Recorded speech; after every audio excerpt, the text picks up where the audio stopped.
Baik Sahih, berikutan berlaku peningkatan kes COVID-19 di Sabah, tinjauan kru RTM mendapati kebanyakan pejabat kerajaan negeri mematuhi arahan yang dikeluarkan setiausaha kerajaan negeri iaitu melaksanakan operasi separuh daripada kehadiran kaki tangan di pejabat masing-masing. Tidaklah mengganggu sistem perkhidmatan kerajaan. Orang ramai masih boleh berurusan dengan menggunakan telefon dan juga email ataupun boleh datang ke kaunter-kaunter yang disediakan oleh pihak kerajaan yang mana ada kaitan dengan urusan-urusan tertentu. So, saya berpandangan bahawa Ketua Jabatan perlu memastikan bahawa sentiasa ada kaki tangan yang dapat menyokong perkhidmatan ini dan memberikan perkhidmatan mereka kepada masyarakat. So, buat masa ini saya sokonglah pengurangan kepada 50%.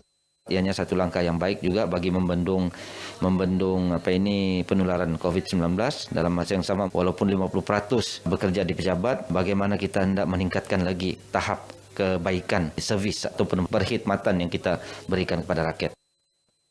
Pada Isnin, Setiausaha Kerajaan Negeri Datuk Seri Panglima Safar Untung telah mengeluarkan arahan mengenai operasi pejabat kerajaan negeri dengan separuh kehadiran kaki tangan yang sudah lengkap vaksin dan arahan bekerja dari rumah.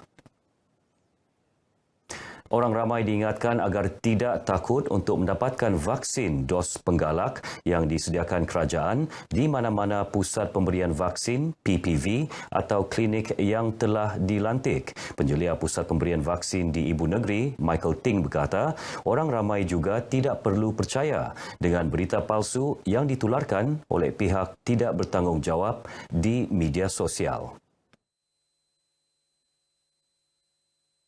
Selama ini kami sudah memberikan vaksin sebanyak 4,000 sasaran kami di Imago. Satu hari kami punya sasaran 500. Harap seluruh Sabah akan mencapai 90% lah untuk mendapatkan dos penggalakan. Pada orang yang di luar sana, marilah kita suntik booster untuk kebaikan bersama. Tidak apa-apa juga, macam biasa saja. Bagi saya, kamu ambil juga booster sebab ini kebaikan kita juga sama-sama. Marilah kita sama-sama hentikan rangkaian COVID-19. Tiada juga apa-apa, tidak juga rasa sakit. Macam yang ambil vaksin yang pertama, kedua, tidak juga apa-apa, rasa sakit lah. Kalau boleh kamu ambil try ambil dos penggalak untuk menjaga diri kita supaya kita tidak kena coronavirus lah. Berdasarkan rekod, Sabah mencatatkan keseluruhan 62.6% yang telah mendapat vaksinasi sekurang-kurangnya satu dos, manakala lebih 570,000 telah mengambil dos penggalak. Keharmonian dalam kalangan pelbagai kaum di Sabah merupakan aset hebat yang dimiliki di negeri ini. Duta Perancis ke Malaysia, Roland Galarragi berkata, ini kerana perpaduan rakyat dan sumber manusia yang berbakat adalah kunci utama dalam membangunkan sesebuah negeri.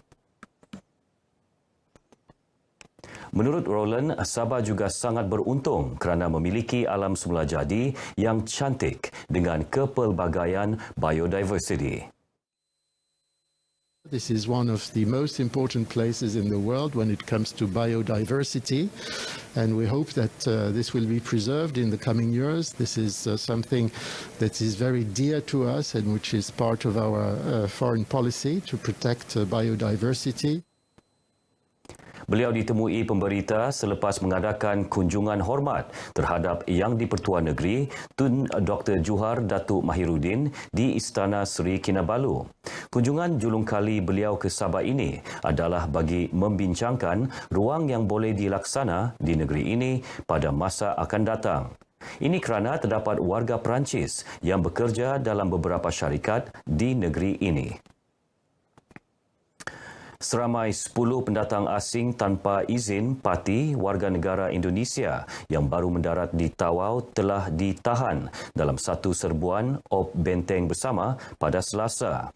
Bot laju yang membawa parti tersebut bergerak dari arah Pulau Sebatik, Indonesia menuju ke kawasan Jeti Pemunggahan Balak, Kampung Kurnia Jaya, Tawau.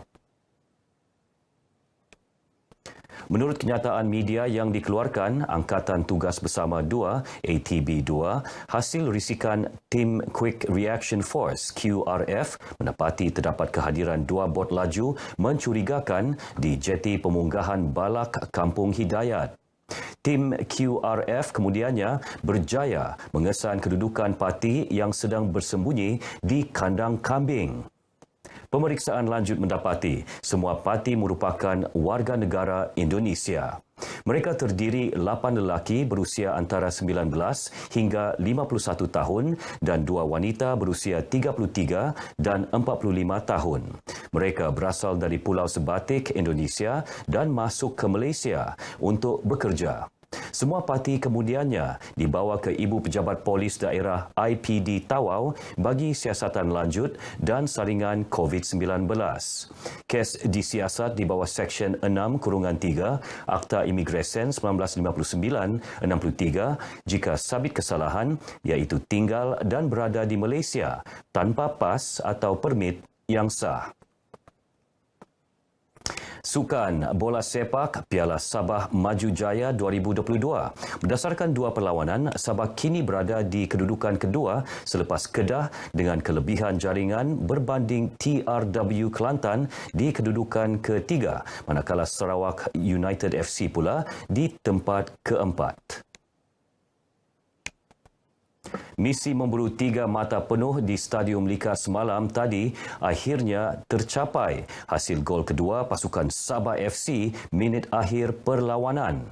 Gol kemenangan dijaringkan Tanabalan anak lelaki Nadaraja, manakala gol pertama Sabah dijaringkan ketua pasukan Badrul Bakhtiar. Prestasi hari ini lebih baik daripada perlawanan pertama dengan pasukan Kelantan tempoh hari. Tetapi kita harus ingat di sini yang apabila kita mendahului, kita selalu leka, di mana ini tidak boleh diulangi. Hari ini kita berjaya mendapatkan gol kemenangan pada minit-minit terakhir. Gol pasukan pelawat pula dijaringkan oleh pemain importnya Uche Agba pada minit ke-86.